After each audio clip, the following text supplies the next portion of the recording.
Maybe. Maybe. It says it's going live. I don't know how to change that tweet it sends out, but it should be going live sometime within the future. And we are live! Hello, everybody. Welcome to the King of Anime Podcast. And this week we're joined by special guest co-host Jesus. Hello, Jesus. Hello, my son. How are you doing this lovely, fine day? I'm doing terrible, Jesus. Well, I'm sorry to hear that. I am here to help you, absolve you of all of your sins, if ever you need the help. Jesus, how are babies made? Shit, I don't know. But you're Jesus. You know, I know a few things here and there, but as far as the babies being born, I wouldn't know. I was never born the right way. You know what I'm saying? I was a miracle baby, so to speak. Mm-hmm. What's up, everybody in the chat? If you don't know that about this podcast is based off Anime FMK from Team 4-Star. We pick a bunch of anime to watch every season, and if it gets 2 or more kills, then it's off the show. If it gets 2 or more passes, we will continue to watch the show. So, with that being said, I guess we should go ahead and not forget about Satsuki. Hey, Satsuki. Yo, what is good, people? I'm here. Friend. So, yeah, I just wanted Jesus out of here. I want EA back. Oh, well, I'm back. Jesus has left the building. Never liked that guy. Anyways, let's talk about some Armpit Girls. What you guys think about this episode of Armpit Girls? I think this episode was fine. I definitely recognize that, as you kind of pointed out, that there's been a lot more fan service this particular episode, but I didn't think it was super egregious. I mean, there was a couple of butt shots. Like, there was a moment where, not when she fell, but when she was, like, stretching. Like, I swear half the screen was just her fully ass bent over, just stretching, just stretching out them hamstrings and whatever. And I was like, okay, I could see how that's kind of annoying. But overall, I didn't think this particular episode was bad. I actually kind of enjoyed it. Yeah. I like the training in this episode with the whole anti-monkey climber thing, because what it did was, well, before that, they were working up Konomi's muscles and everything. But I like the anti-sports or the anti-monkey climbing thing training, because it was building up her confidence, because with that climbing in particular, you don't have the luxury of being able to fall safely. So it's something that messes with you, and we saw Konomi's confidence throughout the episode. You know, it kept wilting throughout it, because she was worried about, first she was worried about the comment where I forgot her name, but she called her chubby, so she was kind of self-conscious about that. And again, with the anti-monkey climber thing, it was she had to, like, figure out a way to climb without hurting herself, because it's going to be a dangerous fall, even though the mat is still there. I think, yeah, throughout one scene in the episode, we seen her fall, but it was just like her imagination. But that was just her imagining what it would be like if she did fall in that moment. But yeah, I like the trainer. Yeah, that was nice. What is with anime is, I don't know, just characters being chubby and fat, and they're not. Yes.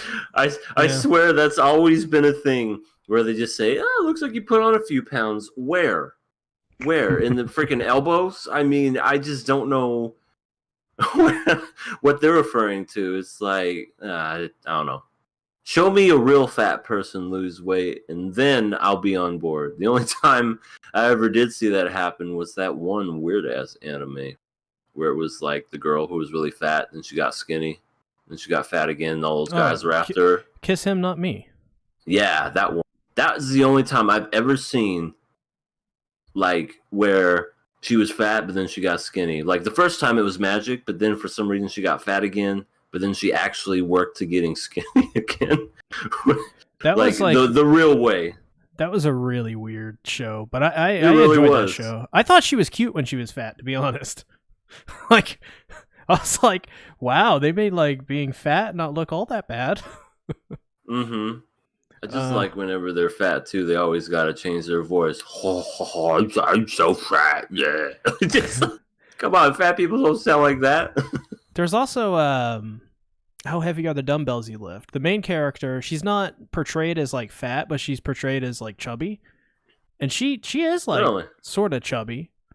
Like I mean, granted, they still like definitely make her, you know, curvaceous and stuff, but I think she's more thick. That would probably be the right way to phrase it, but yeah.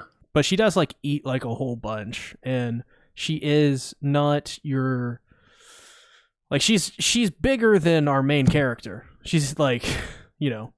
So but yes, the fan service. I found it very excessive. To the really? to the yes. And I didn't at first actually. I noticed it. I was like, well, there's a lot of like, especially in this episode of all episodes, where it has like one of the best messages of the whole like series so far. Like I noticed like, man, there's like a lot of like under boob, over boob, butt shots. Like, what's going on here? And I didn't think about it until somebody mentioned it to me on Discord in like a DM. And then I talked to another person about it. I was like, what'd you think about this episode? And they're like, yeah, I think I'm going to drop the show. It's too much fan service. And I thought, huh? So I went to go look like at my screenshots. And lo and behold, I had like at least a dozen screenshots of blatant fan service moments. And I was like, oh my God, this is a lot for this one episode. And I was very, very surprised by that, because when I was watching it, I didn't notice it. And I think it's because the show was sort of fast paced, you know, like in terms of its cuts. So, but definitely, I do think, I think when you have a show like this, where there is already pretty, like the focus of the show is on like the characters' bodies, right? Because they're climbing girls, they're good looking, they're fit, like it's just natural. So like I'm kind of confused as to why we have to focus so much on fan service when the show has like really good message, really positive body messages as well, and then you kind of just, I don't know, it's just boobs and butts. Like it's very noticeable once you notice it. I promise. I mean, isn't that just anime in general though?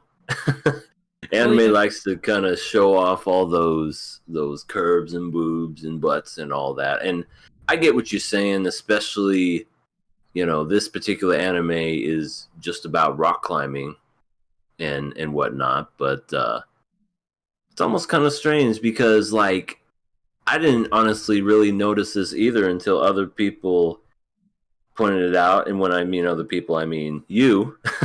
You were the only one. Yeah, you were the only one that said anything about it. But then I guess you got the messages from, you know, some people on your Discord. But it wasn't, I don't know. Not any of my public Discord. These were like friends that watched the show. I had four people. Mm-hmm. Well, I also discussed it with some other people in the ReZero podcast as well, and they agreed. So, well, see, you didn't even really notice it until someone brought it to your attention. Well, I did. I didn't notice how much it was in it, though, if that makes sense. Okay, yeah, I guess that makes sense.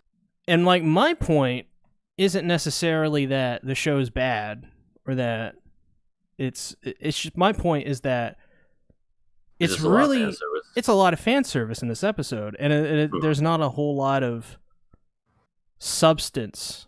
Like the comparison I make is Kill la Kill and Keijo. I think those shows do fan service like the best. Yeah. But this show just has, like, right now on the screen, just her ass center stage, right in front of the camera. Anime knows what anime wants. They're selling it. Well, you also said that, and I think this is a solid point, that, you know, isn't that just anime? But shouldn't we not have this amount of blatant fan service in an episode? Like, I don't know.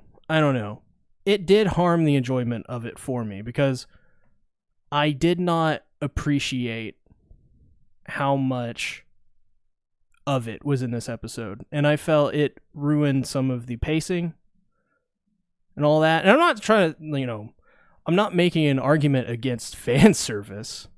I literally like Keijo and Kill la Kill. I like fan service. I'm not trying to be, someone who's like, take fan service, they're sexualizing the women.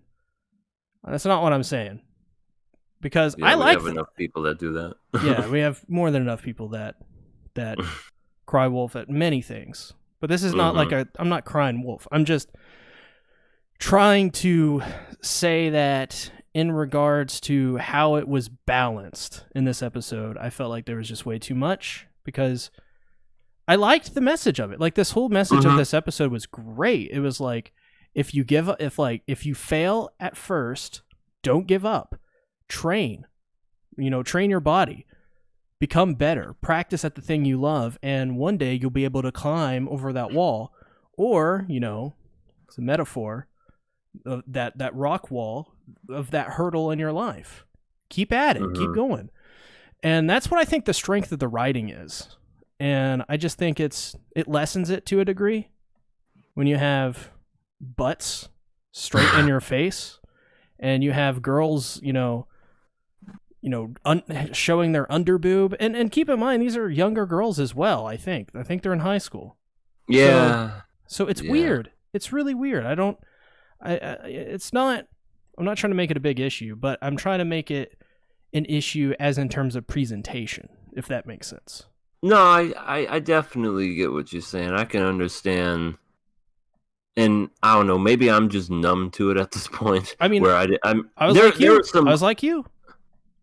So, well, I was gonna say there was some like really oblivious ones, not oblivious, but like really egregious ones that's just like, okay, yeah, she's stretching and half the screen is of her ass and whatever. Like, I noticed that, but if I was to like go through each and every scene and dissect it, I probably couldn't remember like 3/4 of it because I'm just so numb to it and whatnot. But I do get what you're saying with the fact that it can definitely deter the whole enjoyment of it, as far as you're like, oh, that's a nice message. Oh, that's nice. We're really close up on her boobs now, even though we're talking about this message. So I do get that. I don't know. Maybe to me it wasn't as egregious.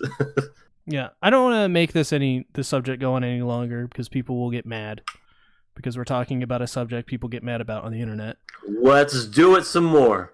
But what I do like, other than that, is Konami. Is it the purple-haired girl named Konami, right? The main girl? Yeah, the main girl. She meets up with this she runs into this white-haired girl, and she's like, "Oh, you're playing Zuby?" As in, like, Ruby. And I'm like, wow, what a game to pick. What a franchise to pick for this. And then she starts calling her sensei. Yeah. And I thought that was hilarious. I knew we were going to see her again at some point. You can't just introduce a random ass character and not see her again. And lo and behold, she's the daughter of Climbing Jesus.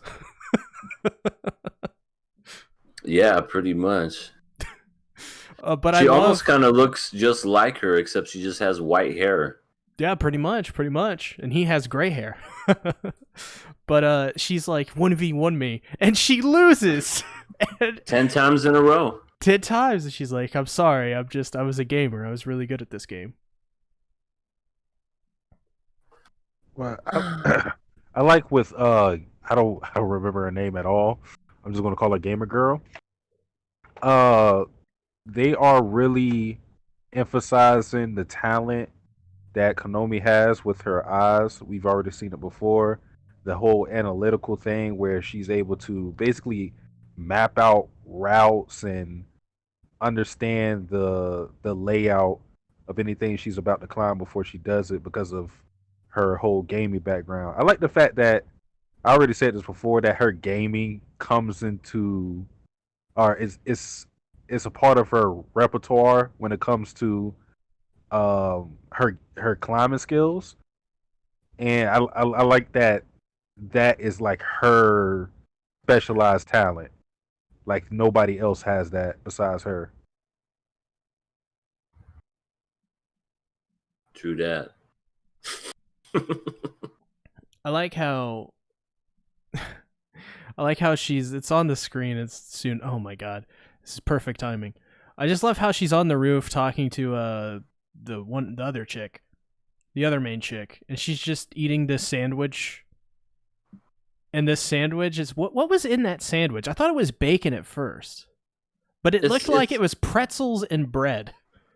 It's one of those sandwiches that's really popular. I think it's like a bunch of noodles, and I forget what it's called. No clue. But it's like bread. It might be that. It's like bread and noodles.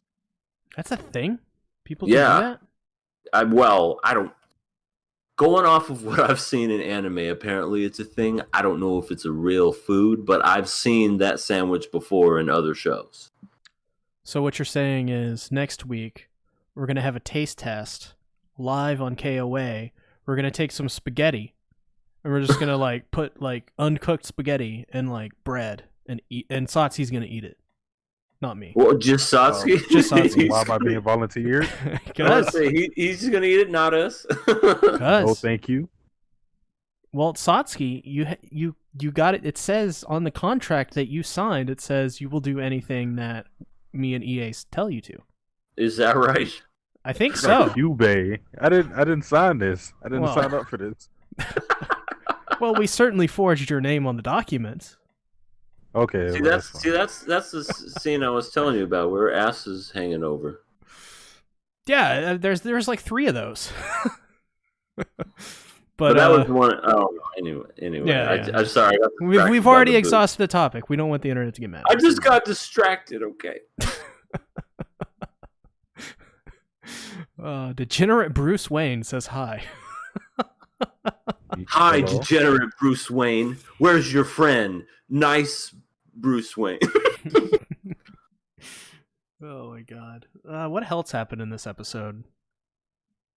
I think we pretty much covered it all, really, other than someone else was gonna be someone else's mother, and the white hair girl was totally fine with it. She's like, I would be all right with you or my mom, even though she had just met her that day.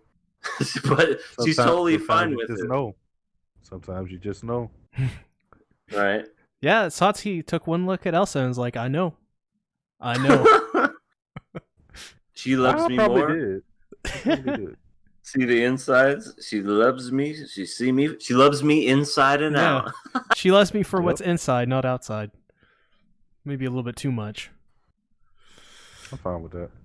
So, despite my rant, which I think it is a big issue of this episode, I will give it a pass just because the last couple episodes, they had it, but it was mostly just underboob shots, which is a natural thing. But, yeah, less ass shots, please. Oh, pass. Okay, I get... Yeah, I'm passing it, too. Okay, there was just a weird pause. All right. Adachi to Shimamura. This episode, I gotta say, I was a big fan of this episode. I thought it was almost a complete 180 for me on everything, pretty much. Like, it felt like a different series. Really? What'd you think, EA? I I didn't like it. Okay. I thought this was. I mean, I do agree that it's a little different now. Now that we got weird ass astronaut alien baby coming out now, and Shuko. I hate that thing. What is it? It just walks around. You know what it is, and this is what I've deduced. What is like it? For some reason, it only comes around when Adachi and Shimamura are about to kiss or do some lovemaking of some sort. So it's a walking trope. she is, or whatever this thing is, this alien thing is from the land of lesbian or island, planet, whatever, and is trying to find the perfect couple, and I hate it. Wait. EA. What the fuck? Satsuki. What did you think? Well, I like this episode. I thought it was definitely the best out of the other. Well, it was only one other episode. I don't know why I thought we were on episode 3 or something, but no, I enjoyed this episode because it actually, at least for me, it felt like something was progressing with. I think the blue-haired one is Adachi. Yes. Correct me if I'm wrong. Okay. You're correct. Okay, because throughout the episode we see that she has obvious feelings for. I'm going to call. I know her name is Shimamura, but I'm going to call her Shimama. That's easier for me to remember. Shimama. Join the ranks of other mamas like Polka Dot Mama, Mamako, and Gahama Mama. Gahama Mama. Oh, all right. Even though she's a teenager, she's a mother now. Yeah. But yeah, we see in the episode that Adachi has feelings for her, and like the first episode, the problem with the first episode for me was I didn't understand anything. I didn't understand where we were going. I didn't really see the chemistry between the two too much. I mean, they hung out together, but it didn't seem like it was going in a romantic direction. So I was kind of confused as to what was going on. But this episode, it seemed like Adachi was not only kind of like discovering the feelings herself, but I guess coming to terms with them too, because she was kind of denouncing it, like, oh, I don't love her, and then to doing little things like asking to go over to her house, sit in between her legs, things like that. So, Dude, I like that what the scene. episode was headed. That scene was... Sasuke. Somebody just called you Sasuke. Uh-oh. Then they're not talking about me.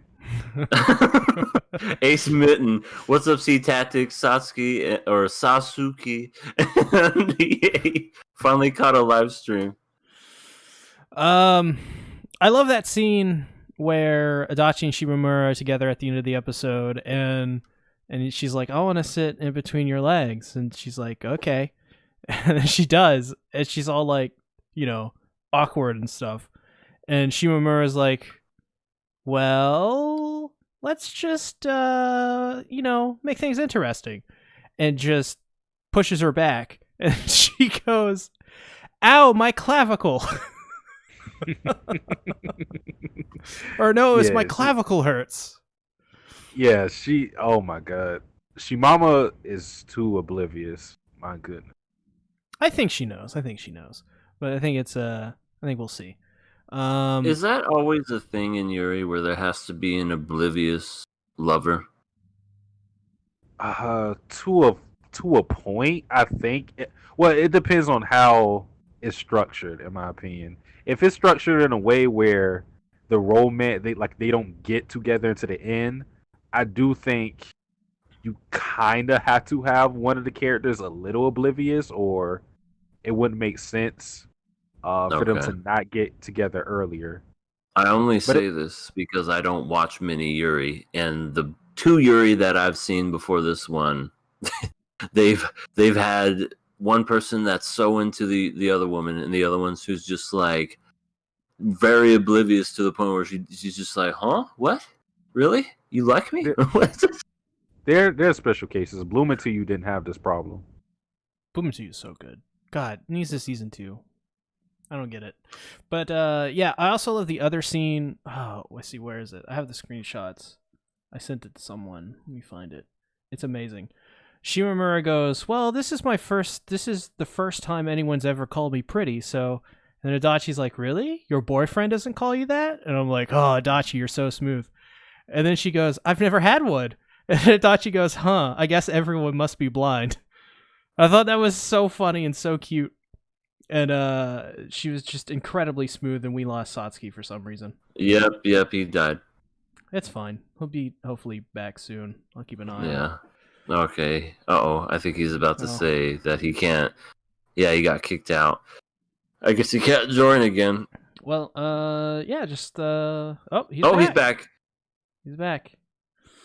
You missed the whole conversation. We were talking about like just the most amazing thing, and then you dropped out. Yeah, it was really deep. Really deep. Well, I agree. So no, I was talking about the scene where Shimamura's like, this is first time somebody coming over or calling me pretty or something like that, and Adachi's like, you really? Your boyfriend doesn't call you pretty? She's like, I don't have a boyfriend. And then Adachi's like, well, I guess they must be blind. Yeah. I thought that was deep, super deep. Yeah, super deep, super wholesome. I really enjoyed it. I thought it was super cute. I think the chemistry between these two characters are hilarious. I laughed so much in this episode. Just their little interactions.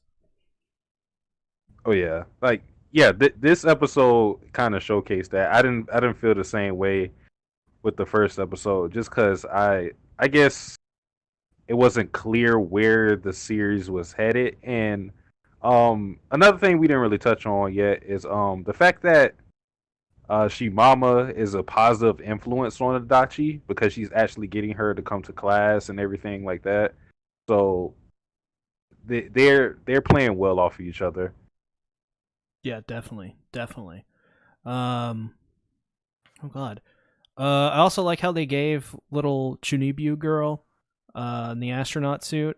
Like how they gave Shimamura is like, well, if I give her a donut, maybe she'll take her helmet off. And she just cracks it open and eats the donut. I knew that was gonna happen. Me as well.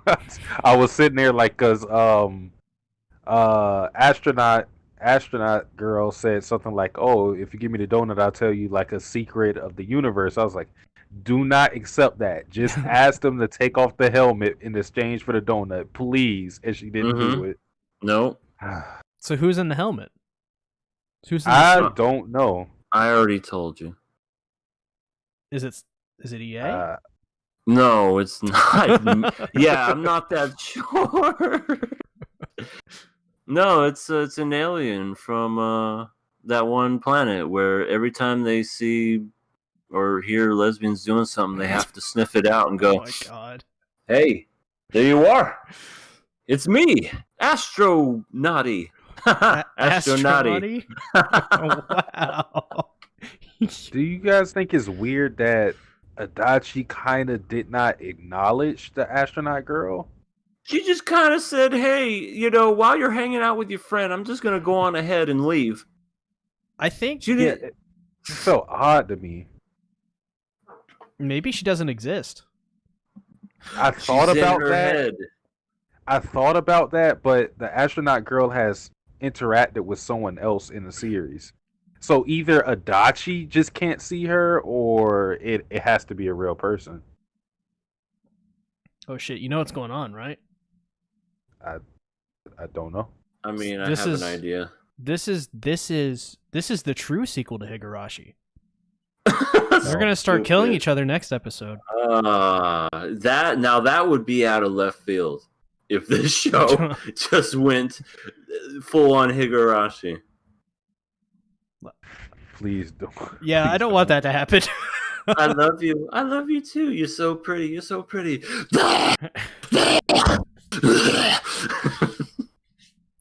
Oh, Well, I don't well, really like this show, and I just want to say why. Because I don't know. I it's just kind of want to because get you the... hate the gays. No, it's not because of that. Well, you hated Given too, EA. There's a trend here, okay? You have a track record. That's some pretty damning evidence right there. You killed But- Given at episode 2. What? Here, well, for me, this is really the reason why, and it's quite literally, I don't know, maybe I'm just not a fan of this genre of anime. Maybe it's too slow, maybe it's boring. Maybe it's the fact that we have this weird astronaut thing in a show about romance that just seems so out of place, and it's so distracting. Like, I would be, to be honest, if that thing wasn't in this anime, it would probably That thing's a person. be. We don't know. It could be an alien. But as far as I know, like every time that person or thing got onto the screen, I'm just like, who are you and why are you doing anything? Why are you even here? Why do you exist? It just makes zero sense to me. And if it was just between Adachi and Shimamura, I think it would be fine. I really do. I think it's fine. It's not anything super eccentric, or it's not even like bad. But to me, the astronauty, whatever the hell it is, just kind of puts it off to me, and I'm just like, You literally hate this show because of an astronaut. That's amazing. I do. I was going to recommend us watching Planet S. Not anymore.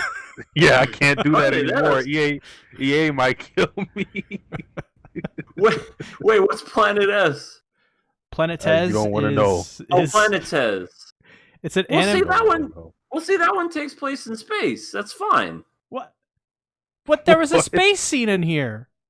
There's zero things to do with space other than a stupid thing walking in an astronaut. It's a person, EA. It's a person.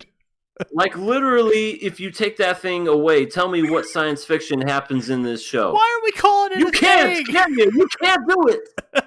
Well, the wall. I'm not sure if it's the wallpaper, but I feel like I've seen a picture of Adachi and Shimamura like flying on their bike, ET style. Oh, I think they're Oh, high. hell yeah.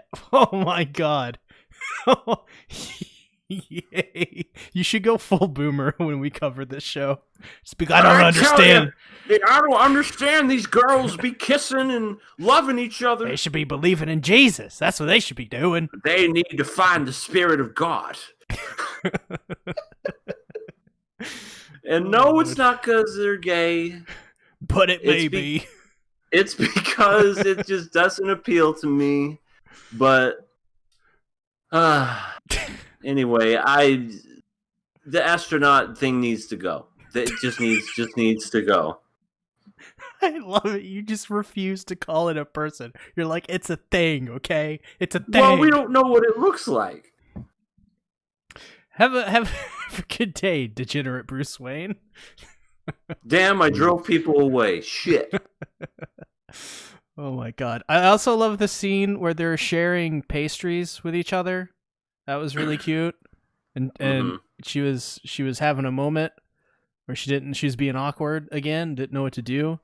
And so Shimamura was like, "Oh, you want the cream from this?" And just bites it off again. Oh my god. Yeah.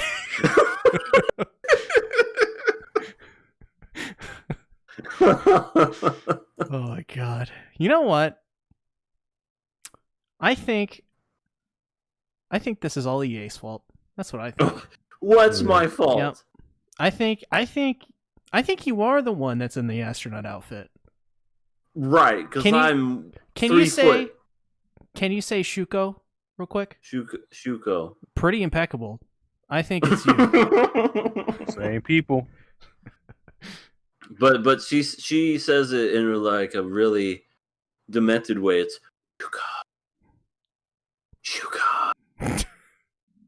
And you're like, Jesus Christ, we could get away from me. Could you imagine just trying to walk down the street, mind your own business, and all of a sudden, Shuka. Shuka. I would kill that thing. Oh my god. Just like in the middle of the public. Just Like literally, I would turn around and drop kick it. You drop kick a 3-foot little girl? Hey, I don't care what it is. This boy stealing, begging for free You're food, still and not acknowledging it as a human. begging for free food and all this other shit. I'd be like, get a job, you astronaut. Don't you work for NASA? You Oh, might you not don't? be paying that well. Well, that's not my problem. Get out of here. Oh my god. Cold hearted. What are we giving this show? I'm killing it. Oh god. Satsuki. I'm past it. I hate to do it to you, EA. No, you don't. This is revenge for Goblin Slayer. It's fine. I'm passing it. Oh my god. YashaHime. If I can... Okay, there we go. We're good. Okay. Nope, wrong thing. Crap. Okay, YashaHime. Yay. It's the new episode came out. Did you guys know about that? Oh, did it? No? Yep. That's amazing. What happened in it? Yeah, I don't know what happened. Well, there was some people and they had blades. And with the blades, they killed a centipede demon. And afterwards... Is it me? Or is that the same centipede demon from the very first episode of Inuyasha? No, this is Mistress Three Eyes. What was the other one? Mistress Centipede. Oh. Heaven forbid. I wonder if they're from the same family. I think all like demons are like not related to one another, but they're like in the same kind of species or whatever. Like I'm not sure how it works, but like Weird. exactly, but there has to be some sort of like it's a reference to Inuyasha. Come on. The thing that it's in the same universe. It's just another reference to Inuyasha. Yeah. Just like half the things are in the show, which by the way, still amazing. This I don't understand. Okay, so how is it that fucking Boruto and like One Piece 2 or whatever the fuck they're on at this point? How is it that all these shonen come out with these sequels, Dragon Ball Super, that just aren't liked by many people, like that originally liked it, and like they're not technically needed? And why in the hell is YashaHime like not needed but is good? I think you answered your own question. It's the fact that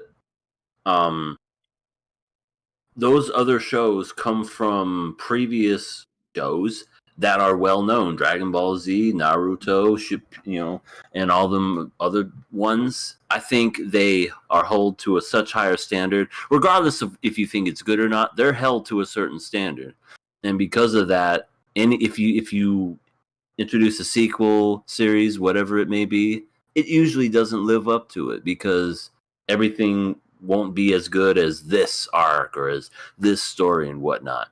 But when it comes to this show, I think Inuyasha's good, regardless of what people say.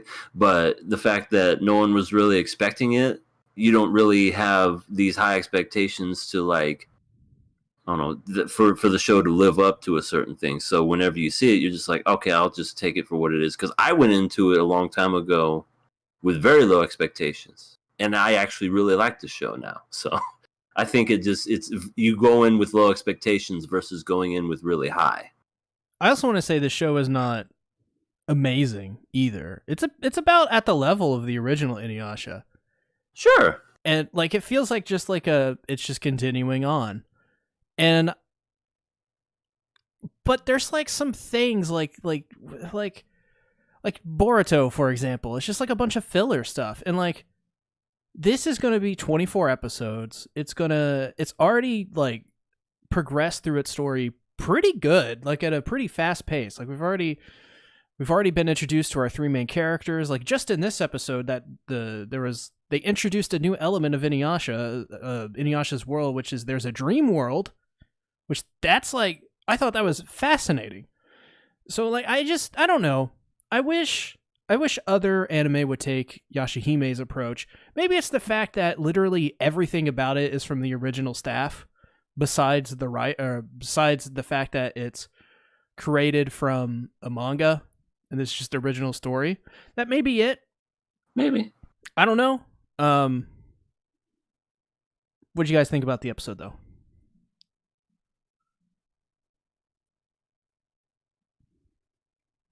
Or not?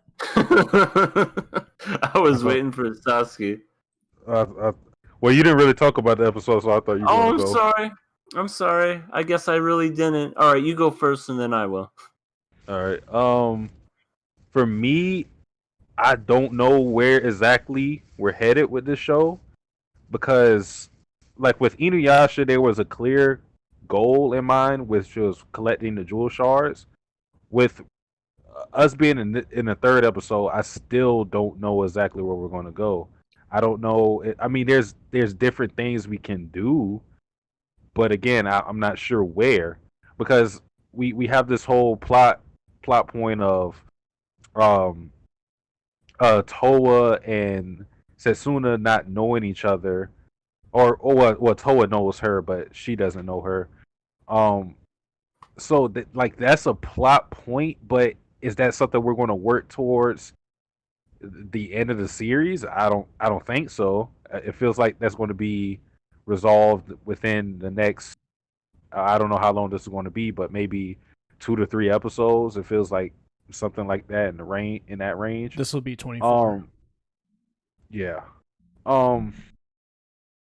But other than that, like, it's weird that I kind of like the slice of life moments more than the action scenes so far, because I guess I'm interested in the character interactions with everybody else.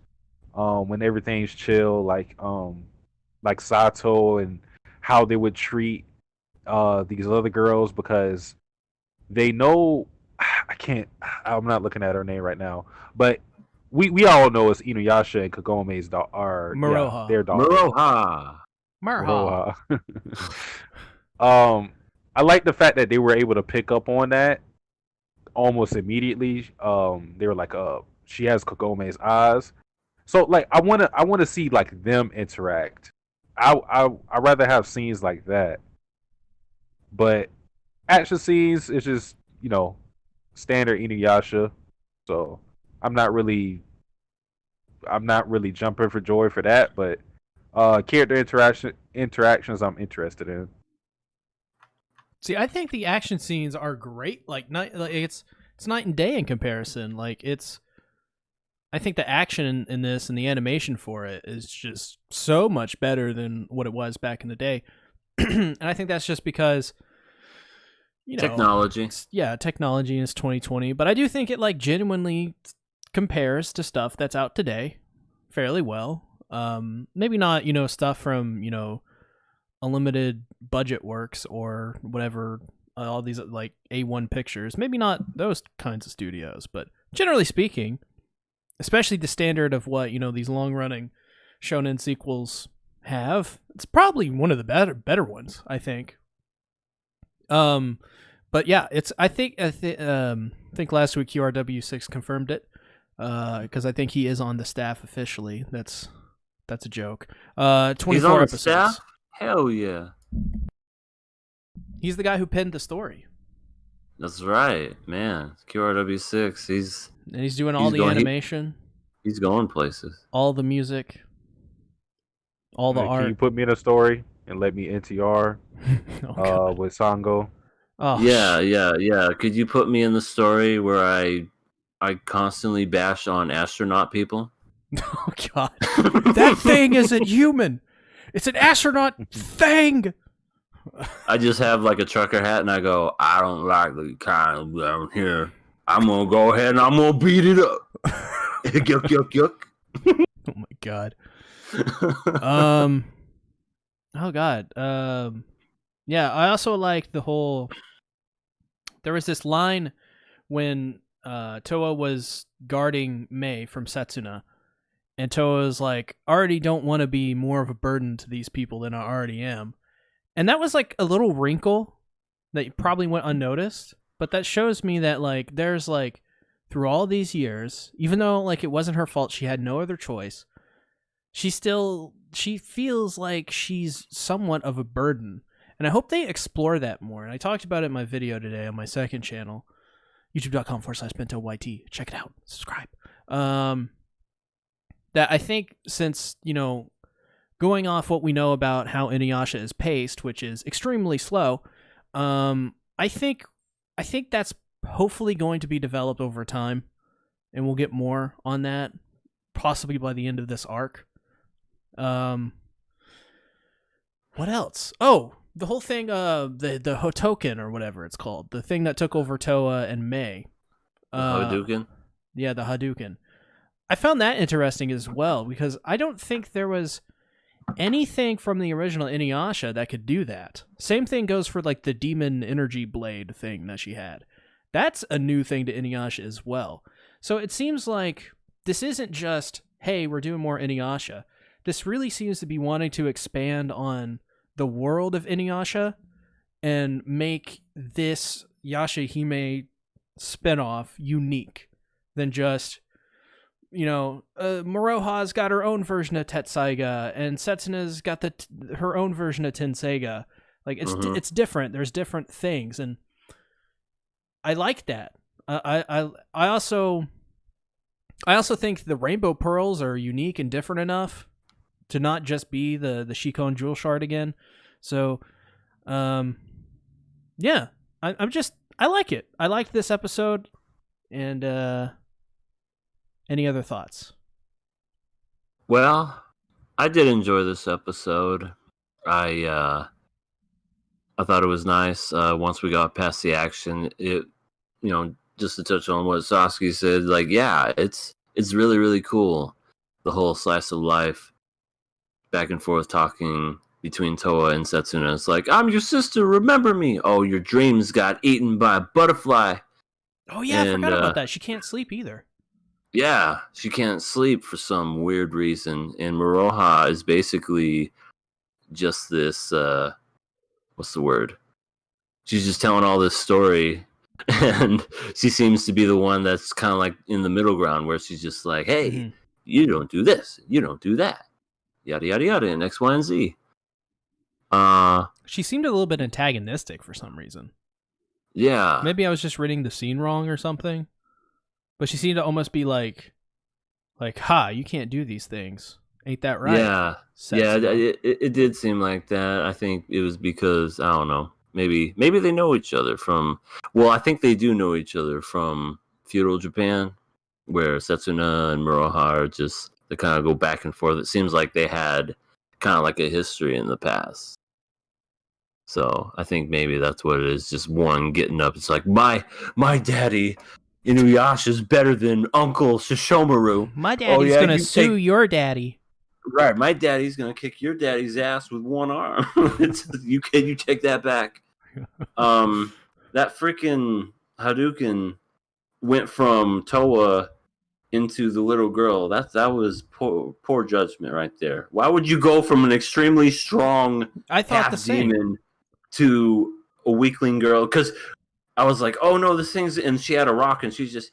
Oh, that's and so I'm like, sad. really? That's so really? sad. You go from this really strong character that you could dominate everybody with to... okay, just snap the neck. Just do it. Snap her neck? Oh my god, EA! You're so violent. I'm sorry. Or not the little girl's neck, but just the little Hadouken. It was so bad. I thought it was a poor judgment on their case, especially on the Hotoken's case. Oh, the Hotoken, not the Hadouken. Damn it. Well, I thought the same thing. I was like, well, that's pretty weird. I don't know why he would do that. QRW6, I'm telling y'all, Maroha is my favorite. I think she's also my favorite so far. She's just kind of like... She reminds me of Mordred from Fate Apocrypha. Okay, nobody's watched Fate Apocrypha. All right. Nope. Mordred in Fate Apocrypha is kind of like this like badass, like self-proclaimed badass who like she wears cut-off jeans. She's such a badass. And like, I mean, that's what's more badass than that. Yeah. There's nothing more badass than that. There's like one time she tries to smoke and she just ends up coughing up everything. This is pretty funny. That's so badass. It's so badass. But she reminds me of Mordred from Fate Apocrypha, and I think that's probably why I like Maroha so much. But I also like the comparisons you can make between Setsuna and Sesshomaru. Setsuna has taken like a lot of personality traits and values and ideals that Sesshomaru has, and really kind of has carried them over pretty much completely intact. There's almost no difference between Setsuna and Sesshomaru in terms of how they approach things. Setsuna is all about power. You know, if you stand in front of me, then I will cut you down, even if you're my relative. We saw that in the original Inuyasha. Mm-hmm. And Sesshomaru even was put Setsuna on the right of courage and cowardice. Or, well, they theorize that's what Sesshomaru was doing with Setsuna when Sesshomaru left Setsuna with Kaede. And it was a way to basically weed her out to see if she was worthy, strong enough to be her daughter or his daughter. And that also, I think this episode really tries to make you think, well, who is Sesshomaru's... Who is this person that Sesshomaru had these kids with? And we still don't know. We just know that he's a terrible father. He's pretty bad. That's my question. Where are all the parents in all of this? Yeah, I agree. Where's Inuyasha, Kagome? We haven't seen them. Mystery Girl. We saw him in a flashback, but we haven't saw him yet. So I wonder if they're dead. That'd be so sad. That would be. I'd be like, what? That's how you off them? They went through all of these. They died of dysentery. They went on the old Oregon Trail. They just died of smallpox, and that's just how they kill us. Like, hey, it's the white man. Well, I think where this arc is going, I think this whole arc is just trying to get back to feudal Japan. So I think once we get back to feudal Japan, we'll see a little bit older versions of Inuyasha. Because that would be, I'm so ready to see older Inuyasha, older Sesshomaru, older Kagome, just to see if they look any different. If they look exactly the same. I think they'll look exactly the same. Kagome will look different, I think. I mean, she'll have on the kimono, but I think they'll look the same. Yeah, I'm not going to lie. Oh, they're all going to look like teenagers still. Yeah. No. I mean, they're not going to look. They're even Kohaku look different. Well, that's because he was a teenager when he was in the show. Weren't they all teenagers though? No. Well, they were. Kagome was already a fully developed person by the time, like, she was by the first episode of the series. She's like 17, 18. Same thing, like, Sango was like almost 20 or something. Miroku was almost 20. They were pretty much adults. The youngest one, I believe, was Kagome. But yeah, I don't think there's going to be much difference between any of them. And that's fine because it's only been like a 10 to 14 year time skip.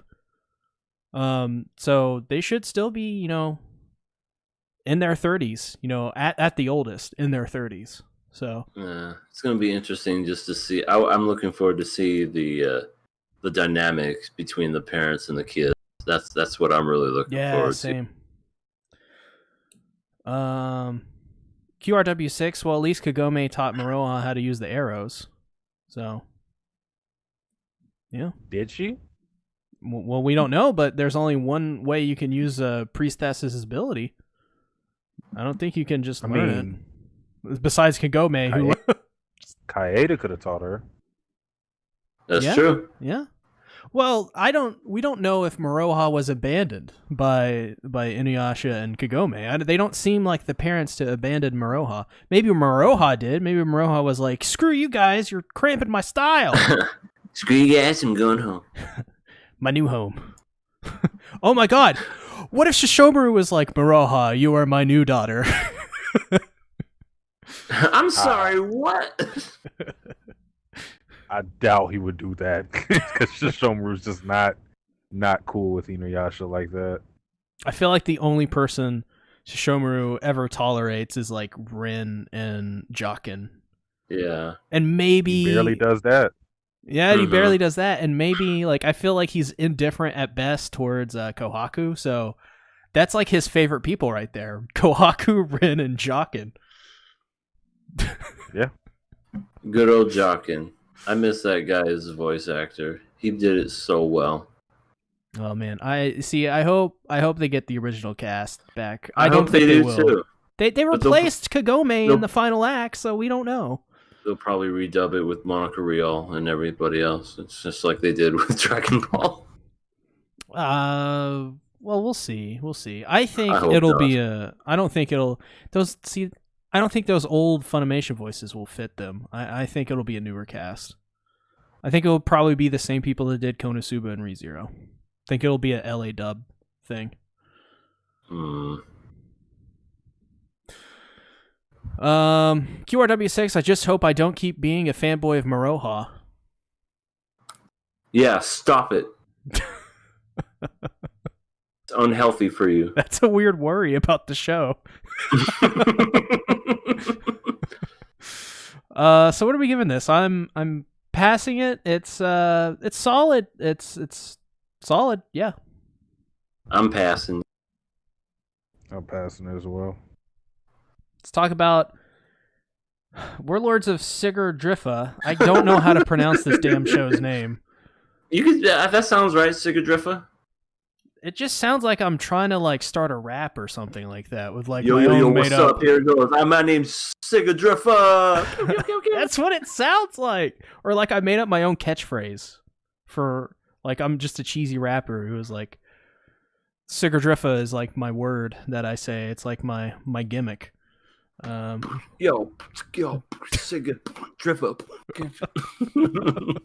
I say it in every song.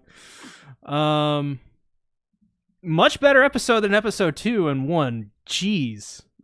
This actually felt like Teppei wrote it. Because we had at the very beginning, we had we got to see Odin, and then we got another mention of Ragnarok. So, and then at the end, it's actually revealed that Cloudy didn't just, didn't brush off all that trauma. She still has all of that trauma. It's still there. And we had what the hell is her? Miyako, I believe is her name. She had that moment with the dying soldier. This is what I wanted. This is everything. I didn't want this BS slice of life. Look how cute these girls are crap. I wanted actual like good episodes. And it took 3 to get it. But we're here. I don't know how you guys feel about it, but for me, I liked it a lot more than episode 2 at least. Nah, I'm indifferent. I'm indifferent just because I don't know. I mean, I understand that this episode was mainly just like not filler. It was, we got to know the characters just a little more. So story development, slice of life, whatever you call it. And then there's Odin, aka little boy with the patch. I don't know why he doesn't look like Odin. Well, he does, but he chooses that form. I don't get it, but okay. That's an anime. Yeah. We're going back to that. It's just an anime. But I don't know. I mean, I feel like we're just setting ourselves up for another gotcha moment when it comes to what we were originally talking about, where it's like, okay, one of these characters is gonna die tragically, and then Claudia's gonna think that it's all her fault, and then Ragnarok's gonna have, I don't know, something like that. And I feel like we're gonna be going through all the episodes before we discover that. And I don't know, when I was watching this, I was just very disinterested with all the characters. Maybe I just don't like Miyoko or Mayoko, whatever her name is. The really hyper, like, I The can spunky make anything. I can do this. I can wash the dojo. I am just so happy. I like her. Uh, I think she's the best character in this whole show. I think she's faking it. She's actually an astronaut that goes Shuko.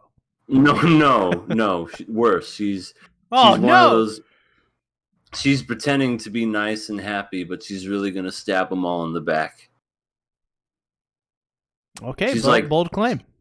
She's too nice for everyone's good for some. I don't know. I just don't trust her. Well, Satsuki, what are your controversial opinions on this show? I am of the same wavelength as EA. I was indifferent towards this episode. I don't really hate it at all, but I don't have strong feelings for it. Either way it goes, negative or positive. I feel like this episode, or maybe this entire show, is trying to lure us in with fake lore, like the lore of Norse mythology with Odin and the Valkyries, and Yep. but it doesn't really mean anything right now. Like it's all cool to like have that in the show, but it's not really being applied to. I mean, we have hints that it probably will happen towards the end or something like that with the whole Ragnarok thing. But what does it mean exactly? Because Yeah, you're like probably right. I don't see how it relates to the plot as of right now, because they're just piloting and fighting these random monsters. So like I Angels. don't see. Oh shit! Oh, we're going. Yeah, it's Evangelion. We're going to Ava route. Got an Oh, 18 yeah. field. Oh god. I just don't see how it relates to anything. But that's just one aspect of it. But like, I just don't care for the characters enough either to like the slice of life elements in the episode 2, because like we had a stretch of the episode where the girls were just eating and having fun and shit. I felt like I was watching K-On! Yeah, I didn't like that part. I hated that part. I was like, why are we watching Let's these all girls eat some ice cream. And then to make matters worse, they do all of the tropes. They're like, Cloudy doesn't like, fish, raw fish. And then, the pink girl, she's grown in areas. Oh, God. Let me grab at don't those yeah. boobies. hentai.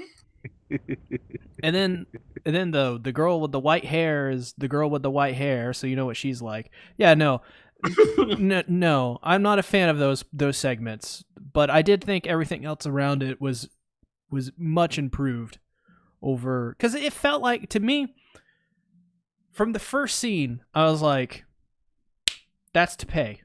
That's a scene that he would write. That's something that he would do. Now, that doesn't mean that they didn't just hire him to have a name on it, but there was a couple scenes in this episode where I was like, Teppei definitely felt like he had at least some say in it on how it went, and the episode had a little bit more of a grounded feel to it. Like the colors were a little bit darker, the overall tone was a little bit more modest. It wasn't as high fantasy military as the last two episodes were. It just felt like it slowed down for a bit. Like, let's take it back. Let's ease it back a little bit, and let's really at least try to dive into some of these characters. Now, I will say, while I do praise this episode for going in this direction a little bit and trying to look like it's at least written by Teppei sometimes, those elements to me still didn't feel as strong as they could have been. Did you guys notice that? Like the serious, like not the when they were talking to the guy in the hospital, not that, but like with the Odin, for example. Like I think, well, you guys actually mentioned it sort of a little bit with the whole like the fake lore stuff, but I felt like there was something missing in terms of like the dialogue. There was something like there was no air of like urgency to any of it. It just felt like it was okay. This is the third episode. Let's do, let's have one of these moments, and it just didn't feel as cohesive, I guess would be the best word, as it could have been. Yeah. And then you have those slice of life moments in the middle of the episode, which we've gotten in the last 2 episodes. So I don't know why we're still getting these moments, because it feels like it doesn't feel like there's any cohesion in this show right now. It just feels like, okay, we got to hit this moment. We got to hit this moment. We got to, okay, so this is the reason why you'll like these characters is because of that moment right there. Okay, got it. Okay, what do we do now? That's kind of what the show feels like. To play like devil's advocate, maybe the show has those moments so we can build a connection with these other characters, because it's been at least hinted at that it's possible that they could all tragically die because of I don't even remember these characters' names. Usually I'm on point, but I don't give a fuck anymore. the Claudia, that's it. Yeah. That's it. They introduced a new nickname for her, Chloe. Oh, she's got 3 names now. Miyako.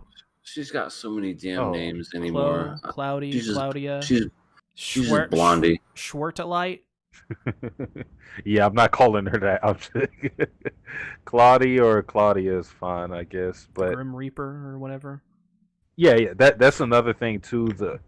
I guess maybe the show is about her trying to overcome that Grim Reaper tag that she has. Maybe that's the point, but it's still murky. It's not clear yet. So for me, it's hard to get invested in the show when I don't care too much about the characters and I don't know what direction we're going in. I agree. It's I feel like those scenes that they try to add is just, we gotta take a break from all the action just so that we can get to know these characters and see what they are and how they interact in their everyday normal lives. And if you can't even like get me to even have the slightest bit of interest, it's like, oh, they're eating ice cream. Oh, she's making breakfast for everybody. She got ice cream on her nose, EA. Right. She got ice cream on her nose because she's 12, and I just am not. I don't know. I'm just not for that. I think you hate children. I do. Are they children though? I don't know. Have they ever stated their ages? They're 14 and 15. Are they? They're the age of all the Evangelion characters. So teenagers are flying these damn things, and they're saving the world. Okay. I guess weirder things have happened, so I guess I can't. Well, they're not exactly human either. I can't fault it for that, so I'm not going to knock it for that and whatnot. But yeah, I'm sorry, these characters are just, in my opinion, are just not all that interesting. And if it's, I think that really that whole dynamic falls apart whenever you're trying to enjoy a show, and if it's just not at all interesting, everything else just kind of makes you just want to rip your hair out at the point you're like, okay, pink-haired girl, there's a cat here, and then the Sindura is late to lunch because she's sleeping in. Oh, big whoop. I don't know. Like, I feel like, and this is just going to be an example because I recently saw it, but I still think it works really well. Higurashi, say what you may about the show, the characters themselves are at least very interesting enough, and they separate themselves to like, okay, this character is this character is that, and you're interested at least. I don't know about you, but I remember the first time seeing them, it's like, okay, I really like these particular characters, and I know their roles, and am curious to see what's going to happen to these. And I'm going to be sad when I see them go. Rena I can't wait to is the see gets best. to Mio. Oh god. Yeah. Well, you've already seen Mio, so never mind.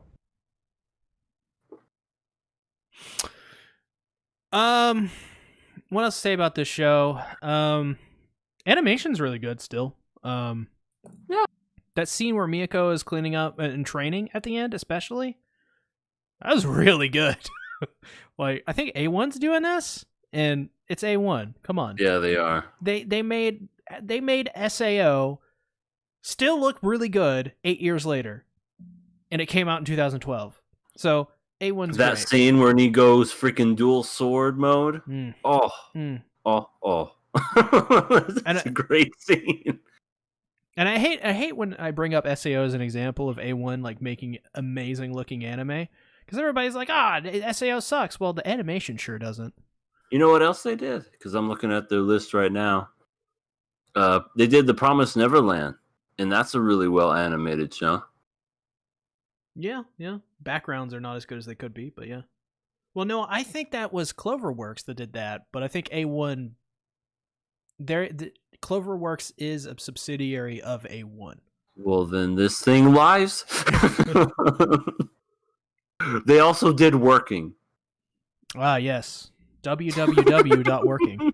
Yeah. One of the greatest shows ever made. With all the exclamation points. Yeah, the only thing really lacking in this show is just the characters and the story development. This is a show that does not need to be talked about on KOA. This is a show you watch like when it's all released and it's done. So you can have some sort of expectation of where the story is going before you even like get into it. I'm killing this just for that simple fact. Yeah, I'm killing it because I'm sorry, but I've lost all interest. And to those who are fans of the writer of ReZero and just so happen to like this show, hey, more power to you. It's just not my cup of tea. I think C's point about this not being a show fit for KOA is accurate. I think I will continue on with watching the show. I'm still killing it. Don't get that twisted. I'm still killing it. Same but I as you. think I'm going to continue watching it just by myself, just to see what happens, so I could give a valid opinion on the entire series. Because I feel like there's some things that if it's touched on, it could be intriguing, but it's just it's not a good show to cover weekly, at least right now. It's not fun. Yeah. Maybe if like this was a show that we added on, like 5 weeks into the season, I think it like, and we heard about it and maybe then, but it's just not fit for KOA. I mean, I think there are shows that we've covered, plenty of shows we've covered and killed that I've continued watching just for the simple fact that I just didn't want to watch it week to week. I just didn't want to watch it on KOA because it was slow, and it was slow, and not in the sense of like you're anticipating the next episode. It was slow in the sense that it's just better to watch, all at once. And this is one of those shows, and I'm excited to see where it goes, but not for this show. I don't think it's a good fit, and yeah, we're not talking about the show anymore. That's fine. It's totally fine. Goodbye. EA hates the lollies, but it's Shuko and all that. It's great. Oh, I still thought that was gonna go, but then you two ended up liking it. Question: would you dropkick Miyako? Which one? Oh, the one that's all super hyper. Yeah, because I don't trust her. All right. She's a wolves in sheep's clothing. She's like, I'm so happy and great. She's too happy. No one's that happy. You think she put humans in the food? Yeah. She made some Soylent Green. She's totally all about eating people. I mean, they killed that fish right in front of the camera. I know. That's a red herring. Haha! Pun intended. Smooth. EA, where can they find you? You can find, if anyone's interested in finding me, you can find me at Everything Animated. Right now, currently, all I'm doing is a weekly podcast with Satsuki for Love Live. The new Love Live, because I can't remember the damn name. The new Love Live. Nijigasaki High School Idol Club. Show off. And I got that going on. I also have another channel with my girlfriend called All Elite Couple. We are at 64 subs. We hope to eventually get to 100. We do plan on doing a weekly episodic review of The Mandalorian whenever it comes out the end of this month. So if y'all are fans of The Mandalorian, check us out. We'll be talking about it. Hell yeah. I'll be checking it out every week on youtube.com/All Elite Couple. Be there or be square. Thanks for the plug. Satsuki, where can they find you? As for me, find me on Satsuki the Savage, Satsuki the Reactor. 2 more episodes of JoJo's Bizarre Adventure, Stardust Crusaders, Battle in Egypt. Man, you said then I'm that moving fast. on to part 4. Yeah, he sounded like he sounded like one of those. Also Mayberry. I've had to practice saying that shit so much that I'm just used to it. I'm just used to it at this You're point. just done. Yeah. Oh my god, you have no idea. But I can't lie. The last couple of episodes have been pretty cool. Dio and his glory. It's what I wanted from part 3. I feel like it's too late for me to raise my opinion too much on it, but it's fun nonetheless. But main channel, I don't know what the hell I'm gonna upload next. I'm planning stuff for months in advance, so I'm not even thinking short term. So check out the latest videos. My latest video on ReZero, Best Trash Talkers. Kakigure in there somewhere. Yeah. Hell yeah. Check out youtube.com/Everything Animated and youtube.com/Satsuki the Savage for all the greatest content on the internet ever made. Yes. Hi. Yeah. Hi. Bye. Bye. Johnny.